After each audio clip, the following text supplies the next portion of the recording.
बिस्मिल्लाहिर्रहमानिर्रहीम। पिछले एपिसोड में हमने डिस्कस किया कि किस तरह बनी इसराइल के लोगों को कत्ल कर दिया गया और उनकी औरतों को लोंडी बना लिया गया और बैतुल मुक़द्दस को फिर खोद कर ज़मीन के बराबर कर दिया गया।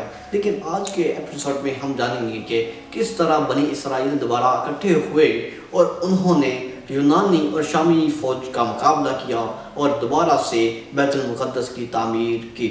अगरचा शाम और यूनान के हुक्मरानों ने यह फैसला कर लिया था कि वो बनी इसराइल का खात्मा कर देंगे, लेकिन खुदा को यह मंजूर न था। तो खुदा ने भी बनी इसराइल के लोगों की मदद की और ऐसा ग्रोह निकल कर सामने आया कि जिसने बनी इसराइल को दोबारा इकट्ठा करने और दुनिया के साथ हम पल्ला चलने में मदद दी। इस तहरीक का आगाज़ तब हुआ कि जब बनी इसराइल एक जगह पर मकीन थे और यूनानी फ़ौज ने उन पर हमला कर दिया और वो दिन यौम सिब्त यानी हफ्ते का दिन था और सब अवाम ने 1000 बंदों ने फैसला किया कि हम मुकाबला नहीं करेंगे, क्योंकि वो उस दिन लड़ना झगड़ना हराम समझते थे और वो सब के सब कत्ल कर दिए गए। लेकिन वहाँ के इमाम और मुक़्तदा ने इस बात का वाज़ेह ऐलान कर दिया कि आज से हम यौम सिब्त को बैन करते हैं, आज से हम यौम सिब्त की पाबंदी को सरन हराम समझते हैं। लेकिन बहुत सारे लोगों ने इस फैसले से इत्फाक नहीं किया, लेकिन ये भी बात वाज़ेह रखी जाए कि अक्सरियत उनके साथ खड़ी थी, लिहाजा वो बनी इसराइल की क़यादत करने लगे और यौम सिब्त का बाकायदा तौर पर ख़ात्मा कर दिया गया। इसका असर ये हुआ कि बहुत सारी कौमें जो बनी इसराइल पर हमला करती थी वो ख़ास तौर पर यौम सिब्त ही का दिन इख्तियार करती थी, क्योंकि वो जानती थी कि इस दिन बनी इसराइल वाले हम पर हमला नहीं करेंगे। इमाम यहूद ने पॉलिसी इख्तियार की कि यौम सिब्त का बिल्कुल खात्मा होगा और जो कोई हम पर हफ्ते के दिन भी मैदान जंग में आएगा या हमारा कत्लेआम करने की कोशिश करेगा तो हम भी उसके हम पल्ला होंगे और उसका मुकाबला करेंगे। कोई फ़र्क नहीं पड़ता कि वो यौम सिब्त हो या कोई और दिन हो। तकरीबन 4 से 5 मरतबा यूनानी फ़ौज लश्कर लेकर बनी इसराइल के सामने आई, लेकिन खुदा की मदद और अपने जस्तजू और जज्बे की वजह से उन्होंने यूनानियों का मुकाबला किया और हर बार उन्हें शिकस्त फाश किया।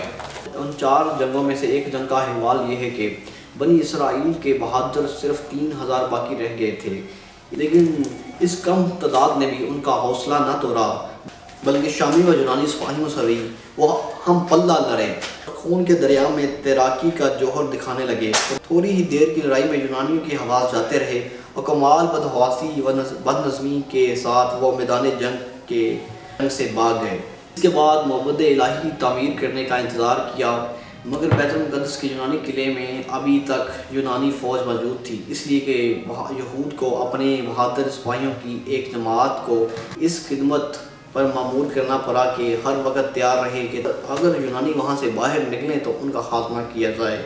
और यूनानी सिपाहियों ने अपने मिशन पर पूरी तरह कारआमद रहे। यूनानी फ़ौज के उन सिपाहियों को जो बैतुल मुक़द्दस में मकीन थे उनका खात्मा किया। लेकिन इसी असना में यूनानियों के अंदर ही ऐसे फसादात शुरू हो गए हुकूमत हासिल करने के लिए, जिसका रोमियों और ख़ास तौर पर बनी इसराइलियों को फ़ायदा हुआ।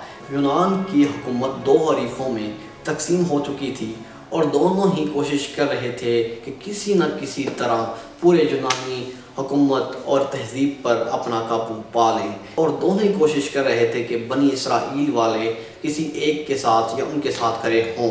लेकिन इस मौका पर बनी इसराइल ने बहुत ही खूबसूरत पॉलिसी का इख्तियार किया और बनी इसराइल पर काबिज हो गए। सल्तनत यूनान और शाम की इस नाजुक हालत के वक़्त हरकनूस जो वहाँ का इमाम और बादशाह था, उसने बहुत ही अच्छा मौका उठाया और अपनी आज़ादी का ऐलान कर दिया, और इसके बाद से फिर कभी शाम या यूनान की सल्तनत उसको या बनी इसराइलियों को अपना मदीना बना सकी।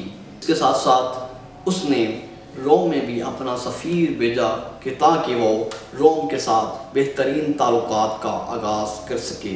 अगले एपिसोड में हम बताएंगे कि बनी इसराइल के रोम के साथ कैसे ताल्लुकात का आगाज़ हुआ और रोम ने बनी इसराइल के बारे में कैसी पॉलिसी इख्तियार की। और हमारे चैनल सर्वे ऑफ हिस्ट्री को सब्सक्राइब कीजिए। आपके सब्सक्राइब और लाइक ही की मदद से हमें और ज़्यादा तहकीक करने में मावनत हासिल होती है। शुक्रिया।